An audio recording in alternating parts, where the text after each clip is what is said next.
दोस्तों, मैं विनोद कुमार दुबे, आपका वेलनेस कोच और नेटवर्क बिजनेस एडवाइज़र, आज आपसे कुछ बातें करना चाहता हूं।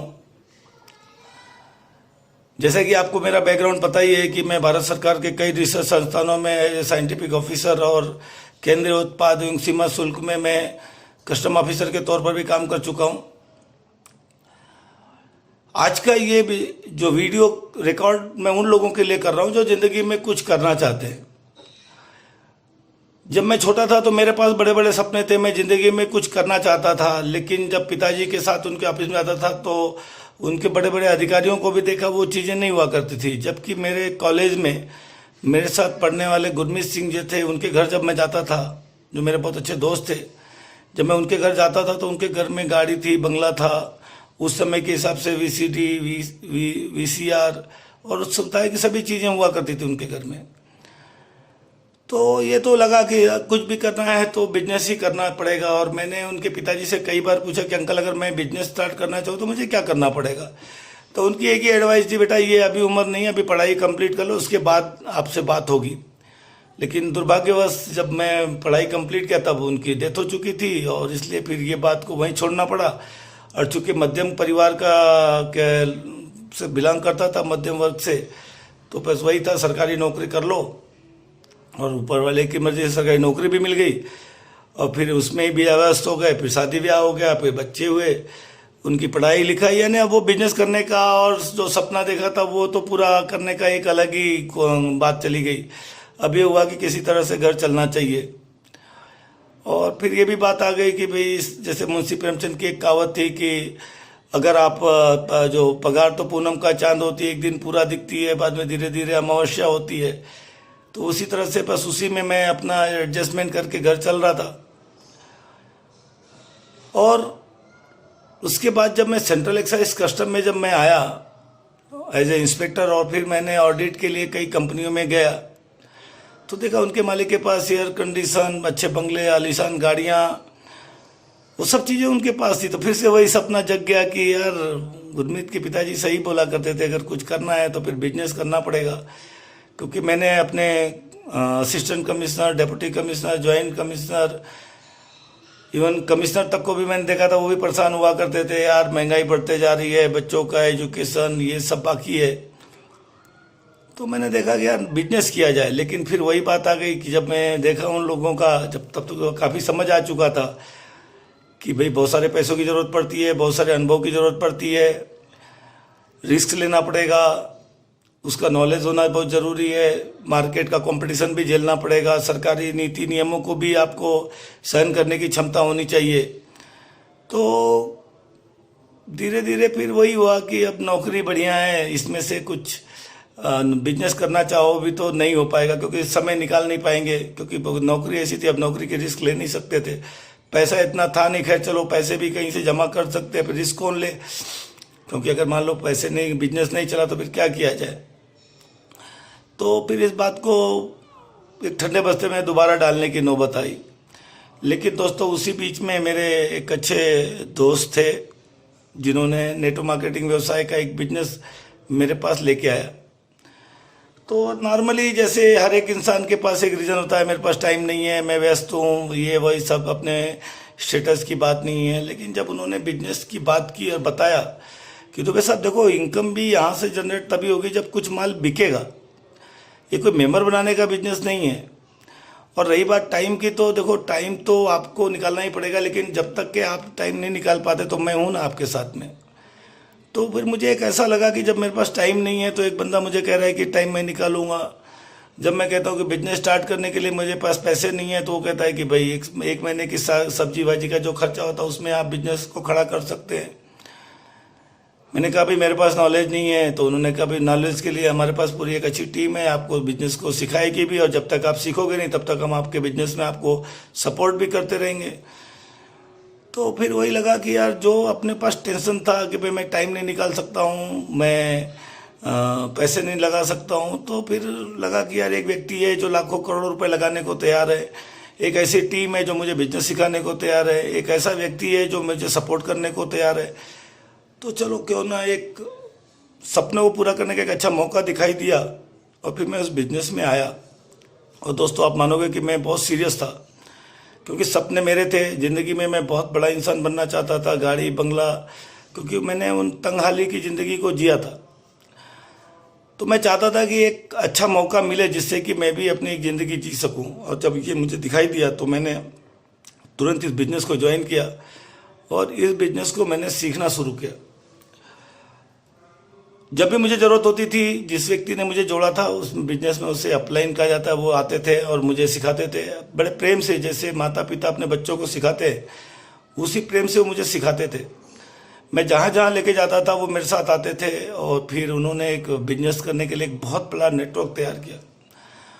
उनकी एक बात मुझे आज भी याद है कि देखो, उन्होंने एक बात कही थी कि दुबे साहब देखो, जो लोग बड़े बिजनेस करते हैं, जो बड़े पैसे वाले लोग हैं, उनका एक बड़ा टर्नओवर होता है। चाहे आप टाटा को देख लो, चाहे रिलायंस को देख लो, चाहे किर्लोस्कर को देख लो, चाहे किसी भी को देख लो, अंबानी को देख लो, चाहे मुंजाल को देख लो, मुंजाल जी को देख लो, जितने भी लोग आपको मिलेंगे, इनका एक बहुत बड़ा अपने आप में नेटवर्क है। और जितना बड़ा जिसका नेटवर्क होगा उतना बड़ा उसका टर्नओवर होगा और उतना बड़ा बिजनेसमैन माना जाएगा। तो मुझे बात बहुत अच्छी लगी, तो मैंने फिर धीरे धीरे अपना नेटवर्क बड़ा करने की कोशिश की। एक नेटवर्क कैसे बनता है, लोगों से प्लान दिखाना शुरू कर दिया, मतलब सीखा पहले तो फिर बाद में प्लान दिखाना शुरू किया। शुरू में मुझे कुछ लोग ऐसे मिले जिन्होंने मेरी खिल्लियाँ भी उड़ाई, मजाक भी उड़ाया इस बात को लेकर के। लेकिन जैसे जैसे मैं ये बिजनेस को आगे करता गया तो मुझे एक बात तो लगी कि यार, मैं किसी आदमी से कोई पैसा ले तो नहीं रहा हूँ अपने पर्सनल यूज़ के लिए, मैं उसे एक बिजनेस दे रहा हूँ, उसको बड़ा बनाने का एक मौका दे रहा हूँ। तो जब ये बात मुझे पता चला तो मैं बहुत उत्साह से भर गया। मैंने बोला चलो, हर एक उस इंसान को जो ज़िंदगी में कुछ करना चाहता है, अगर मैं उसके पास जाता हूँ और उसको मैं दिखाता हूँ, भले वो बिजनेस करे या नहीं करे, लेकिन मेरा एक फ़र्ज़ तो बनता है कि लोगों को एक अच्छा मौका जो मुझे मेरी ज़िंदगी मिला उसे बताया जाए, उसको भी नेटवर्क में पैसा कमाने का मौका मिले, वो भी पैसा बनाए अपने सपनों को पूरा करे, अपने बच्चों के फ्यूचर को अच्छा बनाए। तो फिर मुझे बड़ा उत्साह आने लगा प्लान दिखाने के अंदर में। तब तो मैं बड़े उत्साह होकर के प्लान दिखाता था और फिर धीरे धीरे बिजनेस को सीखते भी गया। बिजनेस को कैसा करना चाहिए उसको मैं सीखते गया धीरे धीरे। और फिर एक दिन नतीजा ये आया कि मैं एक टॉप के रिकॉग्निशन पे पहुंच गया। फिर मेरी इनकम भी धीरे धीरे बढ़ने लगी। मैंने फिर बंगला भी अपना बना लिया, गाड़ी भी मैंने, कई बड़ी बड़ी गाड़ियां भी मैंने इस्तेमाल की। मेरे एक समय था कि मेरे घर के सामने 3-3 गाड़ियां खड़ी रहती थी, यानी मुझे गाड़ियों का शौक था। फिर मेरे घर में वीसीआर हुआ करता था, वीसीडी हुआ करता था। जब लोग एसी का सपना नहीं देखते थे तब मेरे पास एसी, मैंने घर में एयर कंडीशन लगा रखा था। जो मैंने अपने लिए बंगला बनाया था, करीबन 3 करोड़ के आसपास की बंगला था वो बड़ौदा के अंदर में। मतलब कि काफ़ी चीज़ मैंने फिर धीरे धीरे इस बिजनेस के माध्यम से मैंने हासिल की। न सिर्फ मुझे पैसा ही मिला बल्कि मुझे इज्जत भी मिली, मेरे सपने भी पूरे हुए, लोगों का सम्मान भी मिला, कई लोग मेरे बिजनेस में कामयाब भी हुए। तो दोस्तों, नेटवर्क मार्केटिंग को लेकर के काफ़ी लोगों में थोड़ी सी गलतफहमियां भी हैं। लोग चाहते हुए भी अपनी ज़िंदगी में कामयाब नहीं हो पाते। क्यों नहीं हो पाते? क्योंकि कुछ चीज़ें उनके पास ऐसी होती है जो परंपराओं से उनके पास चली आई हैं। मसलन कि वो एक तो शर्मीले होते हैं, किसी से बात करना पसंद नहीं करेंगे, अपनी माली हालत के बारे में किसी से चर्चा नहीं करेंगे, उससे बाहर निकलने की कोशिश नहीं करेंगे। तो ये सब चीज़ों से मैं परे हो चुका था और मैं ज़िंदगी में अपने बारे में हमेशा चर्चा करता, भाई मुझे अगर ज़्यादा पैसा कमाना है तो मुझे क्या करना पड़ेगा। और फिर नतीजा ये आया कि मुझे कुछ अच्छे लोग मिले उस बिजनेस के अंदर में और अच्छी कंपनी भी मुझे मिली, जिसके माध्यम से मैंने अपने सपनों को न सिर्फ साकार किया।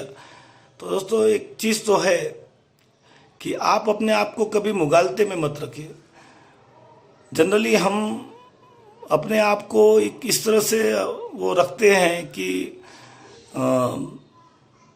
कई चीज़ों को सहते हुए भी हम उसको बर्दाश्त करते चले जाते हैं। क्योंकि एक चीज़ होती है कि जो चीज़ आप करते हो वो चीज़ करते आपको फिर वो काम करने की आदत पड़ जाती है, चाहे वो बहुत कठिन काम हो या फिर बहुत सरल काम हो। और ये देखा गया कि कोई भी आदमी बाय बर्थ उस काम को नहीं करता है, चाहे अमीरों को देख लो चाहे गरीबों को देख लो, कोई भी आदमी बाय बर्थ वो काम को नहीं करता है, उसको करने को वो आदत डालता है, वैसे लोगों के बीच में रहता है। अगर कामयाब बनना चाहते तो आपको कामयाब लोगों के बीच में रहना पड़ेगा। अगर आप क्रिकेट खेलना चाहते तो आपको एक अच्छा क्लब ढूंढना पड़ेगा, एक अच्छा कोच ढूंढना पड़ेगा और आपको क्रिकेटरों के बीच में ही रहना पड़ेगा। नॉर्मली हम लोग देखते हैं कि हम ऐसे लोगों के बीच में रहते हैं जो ज़िंदगी में जिन्होंने कुछ हासिल नहीं किया और अपने ज़िंदगी का बहुत बड़ा हिस्सा, आप भी कैलकुलेशन करके देख सकते हो कि आपने अपनी ज़िंदगी का एक बहुत बड़ा हिस्सा उन लोगों के बीच में गुजारा है जो ज़िंदगी में कुछ नहीं, जिन्होंने हासिल नहीं किया, या फिर वो रूटीन काम करते होंगे। चूँकि वो हम एक लेवल के होते हैं, हमें वो प्रोत्साहित नहीं करते, हम उनके काम से प्रोत्साहित नहीं होते, तो बस हमें लगता है कि बस यही ठीक है। और फिर बहुत सारा समय हम गॉसिप में या फिर पॉलिटिकल चर्चाओं में, फिल्मों के चर्चाओं में या फिर दूसरे के गेम के चर्चाओं में ही बहुत सारा चीज़ें निकाल देते हैं। तो दोस्तों, आपको एक मौके की तलाश ज़रूर करना चाहिए अपनी ज़िंदगी में बड़ा होने के लिए। और मैंने कई बार कहा है कि एक कामयाब इंसान के मुंह से आप अपने इस बिजनेस को पूछिए, उसको सुनिए। आप आज की तारीख में आपने देखा होगा बहुत सारे पैसे मनी रोटेशन पे चलते हैं, सिर्फ पैसे गोल गोल घूमते रहते हैं। आप पैसा दीजिए, वो पैसा किस में जाएगा, फिर पैसा जाएगा। वो ऐसी कंपनियां ही लोगों के पैसे लेके भागती हैं। पैरा बैंकिंग कंपनियां आ चुकी हैं जो आपको कहती हैं कि आप पैसे जमा कीजिए, 6 महीने में डबल हो जाएगा, साल भर में डबल हो जाएगा, 2 साल में डबल हो जाएगा। दोस्तों, इस तरह की कंपनी नेटवर्क मार्केटिंग कंपनियां नहीं होती हैं। या कुछ कहते हैं कि चलो लाइए, आप कुछ लोग गिफ्ट कीजिए पैसा, फिर वो कुछ लोग गिफ्ट करेंगे, फिर वो लोग गिफ्ट करेंगे। नेटवर्क मार्केटिंग व्यवसाय नहीं है, ये लूटने का व्यवसाय होता है। दोस्तों, इस तरह कंपनियों में किसी ने अपने कैरियर को नहीं बनाया है कि चलो वो पूरी ज़िंदगी भर अपने कैरियर को, अपने बच्चों के कैरियर को बनाया होगा उन्होंने। और प्रायः इस तरह के लोगों की कोई लाइफस्टाइल भी नहीं होती दोस्तों। हाँ, कुछ पैसे लोग बना लेते हैं, फिर बाद में पता चलता है कि वो सब पैसे भी उनके कुछ दिनों के बाद उनके हाथ से निकल जाते हैं। तो दोस्तों, आप एक अच्छा मौका की तलाश कीजिए, ढूंढिए। और मैं आपको कई बार कहा है कि RLI मार्केटिंग कंपनी के प्रोडक्ट बहुत बेहतरीन प्रोडक्ट्स हैं। उनका मैनेजमेंट बहुत विजनरी मैनेजमेंट है, प्लान बहुत बेहतरीन प्लान है। अगर आपके हाथ में मेरी ये वीडियो अगर आपको हाथ में लगती है तो एक बार ज़रूर मुझसे कांटेक्ट कीजिए इस बिजनेस प्लान को समझने के लिए कि कैसे आपकी ज़िंदगी में ये प्लान काम कर जाएगा। दूसरी बात, खास करके मैं ये कहता हूँ कि कुछ समय निकालिए, घंटे 2 घंटे अपने लिए निकालिए दोस्तों। मैं नहीं कहता कि जो आप पढ़ाई कर रहे हैं उस पढ़ाई को छोड़ दीजिए, या आप नौकरी करते तो नौकरी को छोड़ दीजिए, या आप हाउस वाइफ हैं तो घर का काम छोड़, नहीं, जो काम आप कर रहे हैं उसको करते करते करिए। 2 घंटे निकालिए आप खाली अपने समय, जो बहुत उन समयों को जो फालतू समय में आप पिक्चर देखते हैं, टीवी देखते हैं, उन सब चीज़ों को निकाल दीजिए दोस्तों।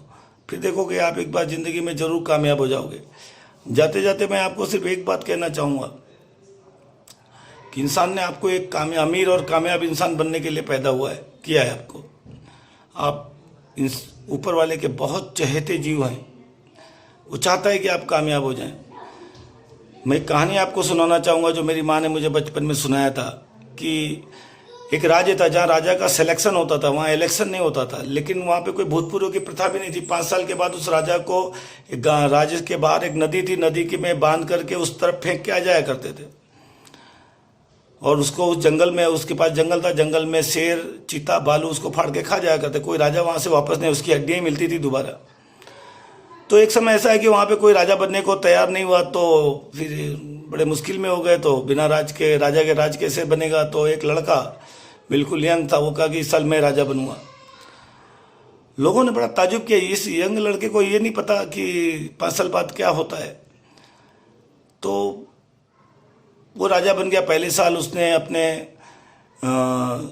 राजमहल में खूब जलसा किया, कर्मचारियों से जलसा कराया, फिर अपने नगर में जलसा करवाया, दूसरे साल, तीसरा शहर में करवाया, चौथी साल पूरे राज्य में, और 5वीं साल तो पूरे राज्य के अंदर में इतना जलसा करवाया कि पूछो नहीं। कि मेरा 5वां साल है, मैं अब जितना जलसा करना चाहें कर सकते हैं। जैसे 5 साल कंप्लीट हुआ तो राजा को लेने के लिए मंत्री लोग आ गए, चलिए राजा साहब आपको उस पर चलना है। तो खुशी खुशी गया, नाव में धड़ाम से कूद के बैठ गया। जो छोड़ने आए थे वो भी ताज्जुब में, और जो मल्लाह था वो भी ताज्जुब में। बोले साहब हमारा तो पुश्तैनी धंधा है, हमने कई राजाओं को यहाँ से उस पार किया है, कोई राजा खुशी खुशी नहीं किया, उसको घसीट के और फेंक के, बांध के फेंक के आना पड़ा। तो बोले, उसने बोला इसका सीक्रेट क्या। तो बोले चलो मैं आपको बताता हूँ। फिर वहाँ पे लेके गए, और जब वहाँ पे लेके गए तो देखा कि वहाँ पे अंदर में एक बहुत बड़ा महल बना हुआ था। तो उसने बताया मल्लाह को, देखो ये मेरा सीक्रेट है, जब तुम लोग जलसा कर रहे थे तब मैं अपने लिए एक महल बनवा रहा था। अब मैंने पूरे खजाने का मैंने पूरा धन भी इस राजमहल में मैंने ट्रांसफ़र कर दिया है। अपने लिए बॉडीगार्ड भी रख लिया है, अपने पूरे रिश्तेदारों को भी मैंने यहाँ ट्रांसफ़र कर दिया है। अब मैं अपने राज्य में राज करूँगा, जाओ तुम अब कंगाल राज्य में काम करो। तो मेरी माँ मुझे बताया करती थी कि ज़िंदगी में अपने ज़िंदगी को बायनाकुलर से देखो। बायनाकुलर का मतलब जो दूर में है, जो अभी नहीं दिखाई दे रहा है, तो बायनाकुलर से वो आपको स्पष्ट दिखाई देता है। तो 5 साल बाद आपकी ज़िंदगी में क्या होने वाला है, ये आज आपको पता होना चाहिए दोस्तों। तो इसी तरह से जब लोग पिक्चर में मस्त थे, टीवी देखने में मस्त थे, तो मैं अपने लिए समय निकाला करता था 2-2 घंटे। फिर अपने लिए मैंने बंगला बना ली, गाड़ी ले ली, बैंक बैलेंस ली, फिर मैंने जॉब भी रिजाइन कर लिया। अब मैं फुल टाइम नेटवर्क मार्केटिंग के साथ में हूँ, RLI के साथ में हूँ। लास्ट में मैं आपसे यही कहूँगा कि मेरे इस चैनल को एक बार आप अगर सब्सक्राइब नहीं किया तो सब्सक्राइब कर दीजिए, ताकि मेरी आपको सभी वीडियो मिलते रहें और आप भी इसको नॉलेज लेते रहें, क्योंकि मैं कई वीडियो डालने वाला हूँ। तो दोस्तों, ज़िंदगी को बायनाकुलर से देखिए और 5 साल बाद क्या होने वाला आज ही देखिए और अपने ज़िंदगी में काम बनिए। जय हिंद, जय